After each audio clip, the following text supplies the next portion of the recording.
Ayan, ito na yung tinatahi ko ngayon. Bali, ito na yung dila ng combat na ginagawa natin. Bali, ang ginagawa ko na rin, sinasabayan ko na rin nanonood ng YouTube tutorial ulit. Ayan. No, ayan. Simulan ko na.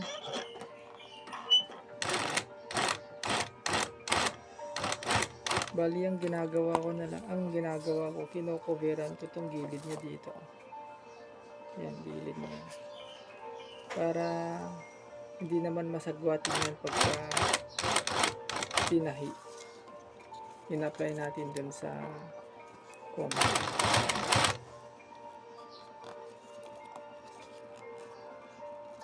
Kumbaga ito yung pinaka-piping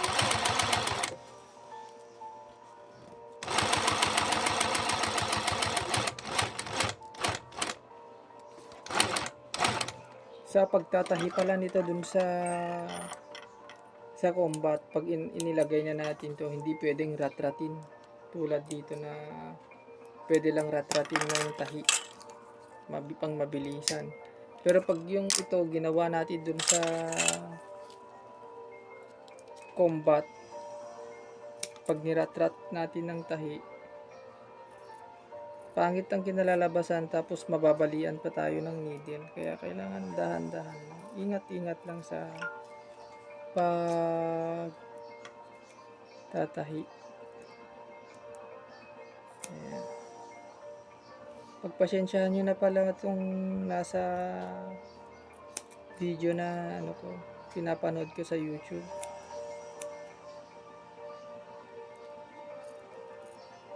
Makikita tutorial. Yan kasing ginagawa ko, yung mga nanonood minsan pagka wala akong ginagawa, para madibang na rin ako, hindi puro focus sa tayo. Ayan, ito na siya. Ayun, maganda, para maganda naman pagka nilagay natin dun sa sapatos. Ayan.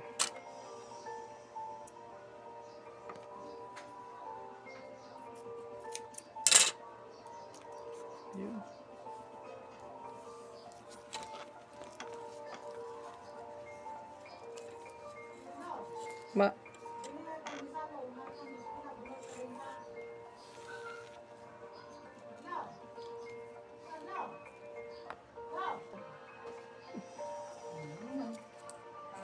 Tanwin? Ayan.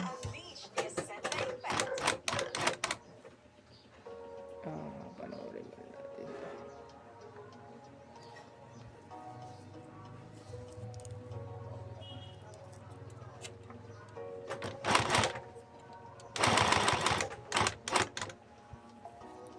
Sa paggawa pala nito, matagal gawin. Kaya yung mga nagpapagawa lang pala nito, hindi ko pwedeng rush. Yung iba kasi gusto nilang rush, kaya hindi ko natatanggap. Si sir kasi willing to wait talaga, kaya yung may buong oras ako, dun ko ginugugol dito. Paunti-unti lang hanggang sa matapos, para hindi naman marush. Kasi may mga pila pa tayo na mas nauna. Yun lang yung ginagawa ko. Kaya yung mga iba kaya natatagalan, ito yung ginagawa ko, yung mas nauuna. Salamat din sa mga customer na nagtitiwala sa atin, na naghihintay pa rin kahit matagal matapos.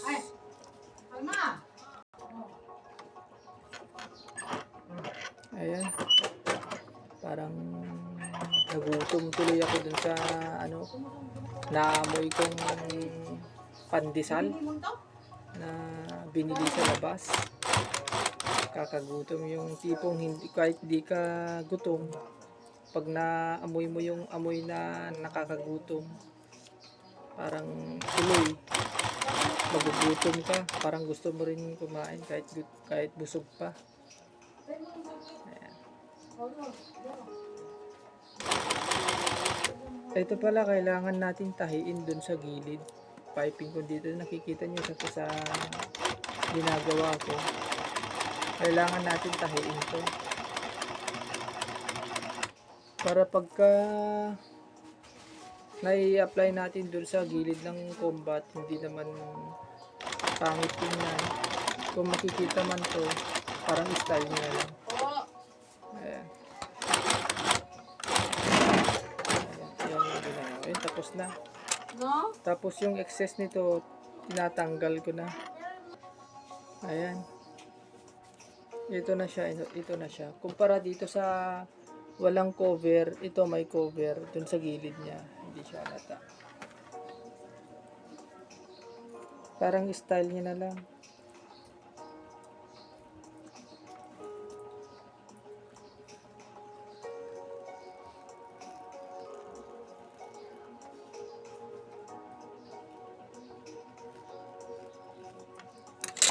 Okay na siya. Cover na natin. Bali, ang gagawin ko naman,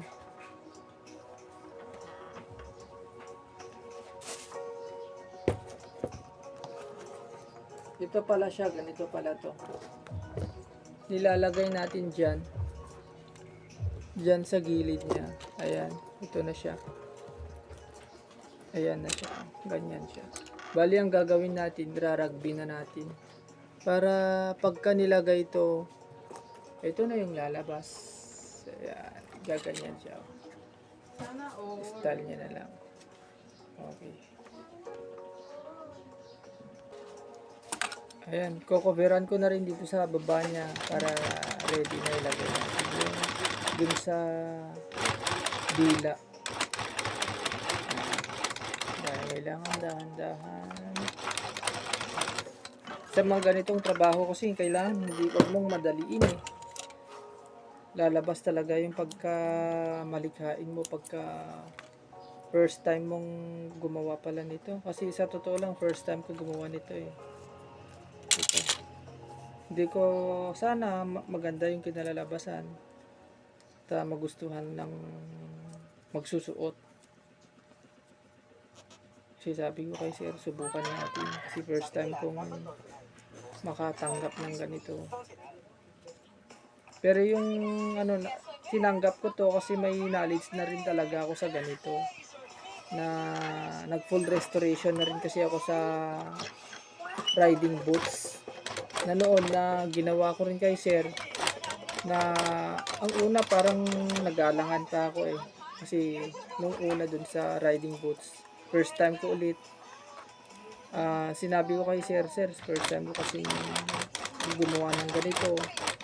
Baka hindi ko maayos ng mas may balik ng tama. Sinubukan ko. Kasi kako niya naman daw, wala man naman daw siyang nagre-repair kaya subukan ko na lang. Nung sinubukan ko naman, di ko lubos sa kalain na maganda yung kinalabasan. Buti na lang willing si sir na sinubukan yung aking kakayahan. Kaya ginawa ko, sinubukan ko naman. At di ko lubos sa kalain na nagustuhan niya yung pagkagawa ko. At maayos naman yung pagkagawa kasi halos hindi halata yung aking ginawa dun sa kay sir. Ayan, magsusubscribe naman tayo dito sa pinapanood. Ito kasing ginagawa ko pala, nanonood ako ng YouTube. Ayan. Mahilig kasi ako sa panonood. Minsan yung mga classic movies na pinapanood ko. Mga documentary, mga ganyan.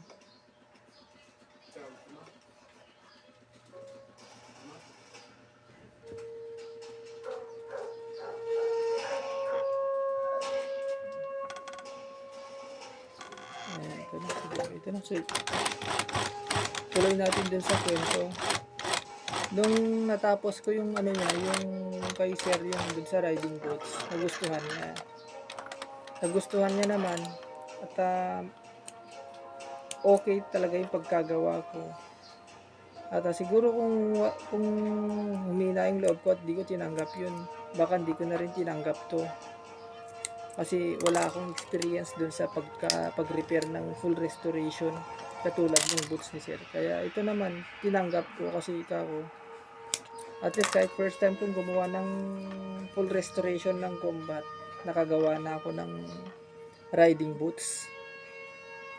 Ito, ginagawa na natin. Bali ang ano na pala nito, excuse muna, ito pala pinapanood ko. YouTube, movies, classic movies.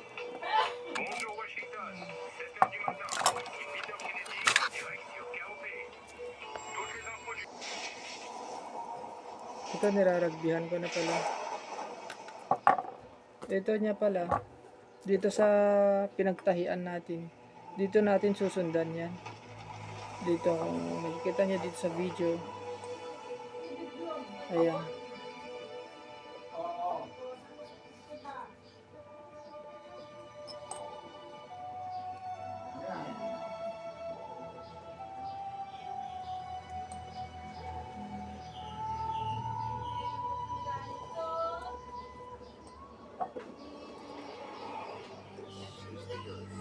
Time when the dinosaurs roamed a lush and fertile planet.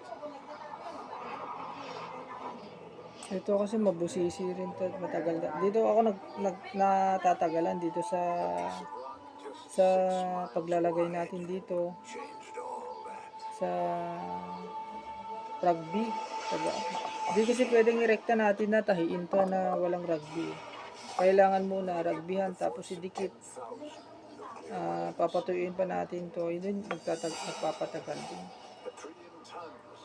Kaya ang kailangan dito talaga mahaba ang pasyensya. Kaya matagal gawin.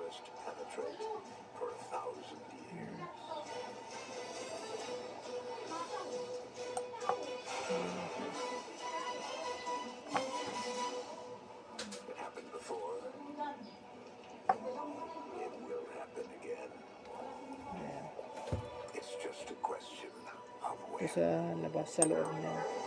Parang design niya na rin dito sa loob niya na may maroon siya eh. Ito kasi plain siya dati. Pagkatapos natin ng kabuuan ng ginawa natin, kukumpara natin yung naunang kondisyon nito dito sa na-repair. Para makita nyo yung kabuuhan pagkagawa. Bali, isa muna yung gagawin natin. Para magkaroon kayo ng idea kung paano ko ginagawa tong full restoration. He's looking real strong. Okay, Pete, you got that coupling on the board.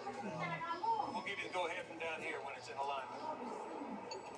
Tagal gawin. Kailangan dahan-dahan ka sa paglalagay. Ito, hindi ito maselan eh. Yung iba kasi maselan. Kailangan ingatan mo lalo na pagputi. Kasi pagputi, ingat-ingat sa pag-apply ng rugby. Saka isa pa, dumihin yung puti. Light colors. Maganda yung dark. Kasi kahit matuluan ng ganitong rugby, hindi kita. Kahit matuluan pa ng light colors yan, yung black kasi pinakamalakas na kulay. Kaya pagka nilagyan ng ibang kulay yung black, kahit sabihin mong puti yung napatakan ng puti, kukulayan mo ng black, tatakpan agad. Di tulad sa puti na pagka yan napatakan ng itim, mahirap nang tanggalin. Kaya ito, tsaga-tsaga lang. Di rin basta-basta gawin.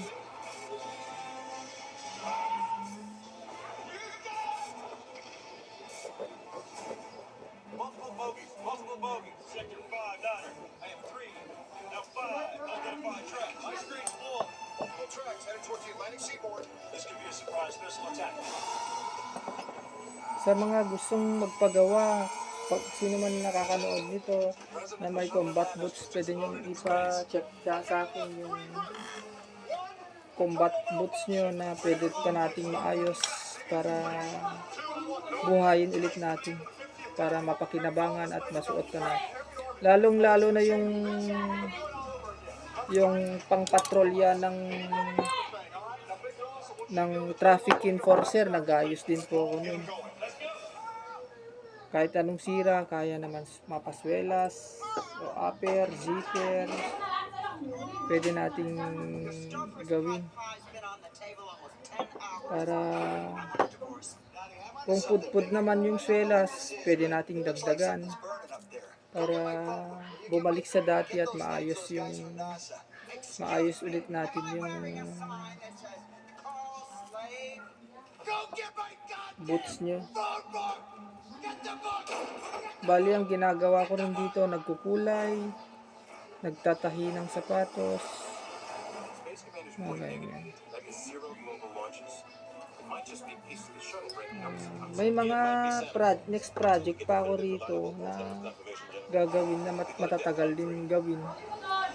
Sa next ulit, baka maisipan kong i-upload ulit yun sa next video. Parang sa haba ng video ko ngayon, baka i-upload ko na lang ito sa YouTube, baka sa YouTube nyo na lang mapapanood. Habang nagvi-video na lang ako, nagkukwento na lang ako para at least para kahit manood kayo, malibang kayo sa pakikinig sa aking pagsasalita. Pagpasensyahan nyo na lang yung pagtatagalog ko kasi medyo may punto. Hindi kasi ako halos sanay magtagalog. Space at 3:47 a.m. Eastern Standard Time. Ang salita kasi namin dito sa Cagayan, Itawis. Ilocano, pero ako Itawis ako.